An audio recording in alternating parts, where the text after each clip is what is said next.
क्या बात है सर? ભાઈ અહીંયા હાલ ને વળી मगर क्यों? શું કામ છે તારે? આલે આલે अरे बाबा!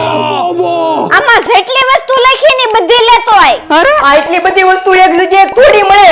તું સીતારામ પૂજા ઘરમાં પૂજ ને ભાઈ અરે સીતારામ પૂજાગર શોરૂમ ને પણ ટક્કર આપે એવી શોપ છે મિત્ર. અહીંયા નવરાત્રી માટેના ફેન્સી અખંડ દીવાની નવી વેરાયટી જોવા મળી જશે. માતાજીના ભેળિયામાં આવડાનું પોતાનું જ મેન્યુફેક્ચરિંગ છે, એટલે તૈયાર તેમજ તમારી મુજબની ડિઝાઇનમાં કસ્ટમાઇઝ કરી ઓર્ડરથી બનાવી પણ આપવામાં આવે છે. નવરાત્રી માટેના ફેન્સી ડિઝાઇનર ગરબાનું અવનવું કલેક્શન હો, અને ડેકોરેશનની આઈટમનો તો ખજાનો. હા, નવરાત્રી માટેના માતાજીના વાઘા, મૂર્તિ, હાર, ચુંદડી, ટૂંકમાં બધી જ શિંગારની વસ્તુ મળશે. વળી આજીવન ગેરંટી વાળી બધા જ દેવી દેવતાની ક્યારેય કાળી ન પડે તેવી મૂર્તિ હોલસેલ ભાવમાં જ રિટેલમાં મળી જવાની છે. અને કાનાજીના ફેન્સી વાઘા, હાર, મુગટ સેટ, ટૂંકમાં બધા જ શિંગાર મળશે. અને પૂજા સામગ્રીની તમામ આઈટમ રીઝનેબલ ભાવમાં જ મળતી હોય તો એડ્રેસ આપણે સીતાનગર